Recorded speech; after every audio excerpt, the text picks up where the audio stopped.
Hi everyone, this is Terry. Today I'm going to give you some tips on how you can quilt using your embroidery machine. There are several variables with quilting using your embroidery machine, and one of the things I always do with my long arm is test tension. So it's a recommendation that I'm sharing with you because tension is affected by several things. It can be affected by the loft of the batting. So for instance, you look at this batting, it's fairly thin. Compared to this wool batting, it's thicker. So compare the thickness of the two layers of batting that you see here.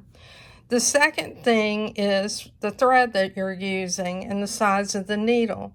So typically for quilting, I use the same weight of thread on the top and the bottom. You don't have to, you just need to adjust your tension that way. Some people will use a lower weight bobbin thread like a 60 weight, such as this bottom line. Quilter Select also makes a line of threads that are polyester, and those threads are also good to match up. But in the case of our test today, we're going to use a bobbin wound in the same make of thread. It's Floriani, and we're going to use that thread on both the top and the bottom. The second thing is, what size needle should you use? Well, I start out on my embroidery machine with a 7511 needle because that's typically what I use. But in the case of this sample here, the person that asked the question actually had a layer of no-show mesh. Now, more than likely they had that because they had some machine embroidery like what you see here on this particular quilt.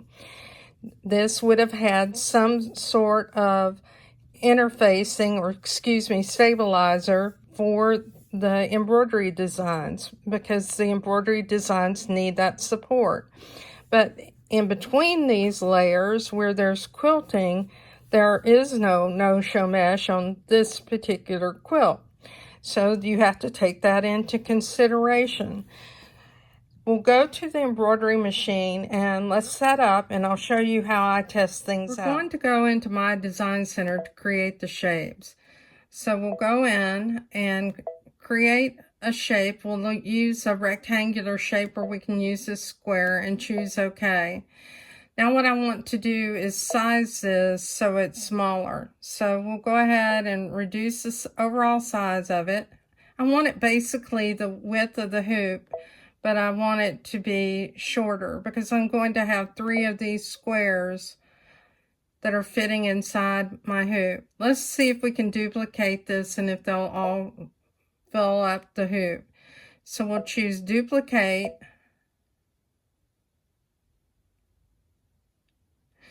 And we can go ahead and paste the next one because it's on the clipboard. So whatever you're going to use, that's what you want to test. So we'll go to fill, and then let's just go in and look at the decorative fills. And the first one, we'll go ahead and use that stipple, and I'll use purple. Choose OK. I'll take that bucket and fill this block with the stipple. Okay, let's talk about a couple of things before we quilt. If you want to turn off your thread trims, this is where you do it. You can turn off your ink colored thread trim, and that way you won't have those unsightly trims on the back. For this test, I really don't care. This is where you can adjust your tension just for this design. If you want to adjust the tension for all of your embroidery, you go up into your settings, and you need to go to the tension on page 8, and this affects all of your embroidery tension. So right now what we're going to do is we're going to leave the tension at the default. We'll let it stitch a few stitches.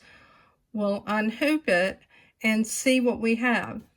So let's go ahead and get ready to begin.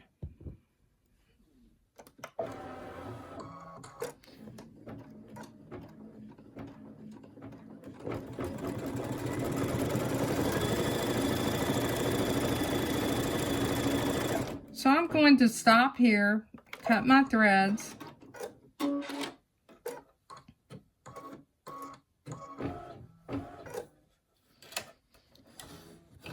and inspect my stitches.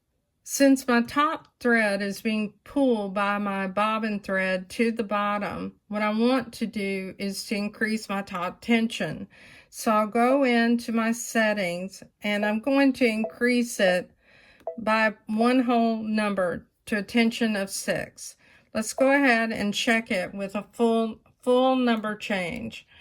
And let's watch this stitch out.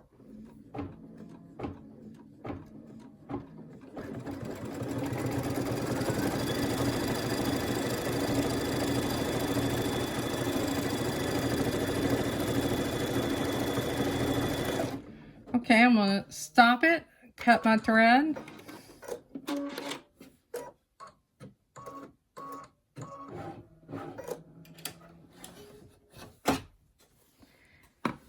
And check my tension. Now I still see a slight bit of that black thread showing. So I'm going to go ahead and adjust my top tension even more. So I'll go back into my settings and increase it to 6. Now remember, I'm increasing the tension for this quilt sandwich. That's because I have a layer no-show mesh, I have batting, and 2 layers of cotton. These numbers won't necessarily hold true for your quilt project, so you need to test it for yourself.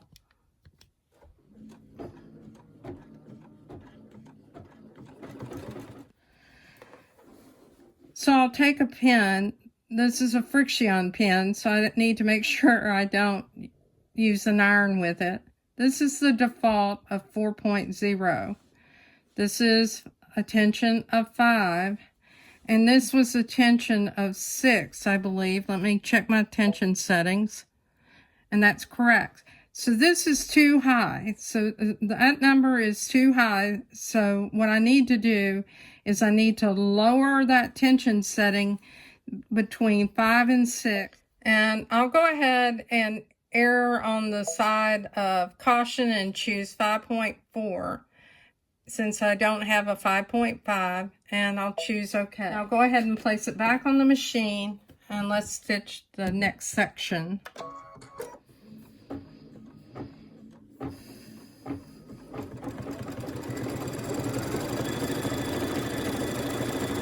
So this was set at 5.4. And with 5.4, I do see a couple of instances where I can see that bobbin thread peeking through.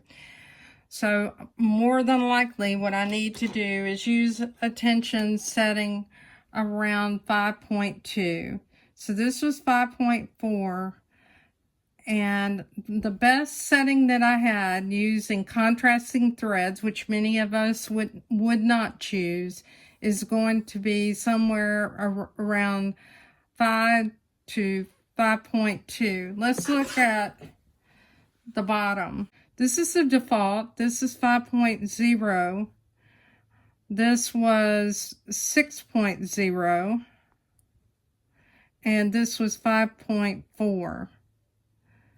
And honestly, around the setting of 5.2 or 5.4, I could be satisfied with this stitch out. Going through this exercise with this particular quilt sandwich, it actually has a somewhat heavy no-show mesh.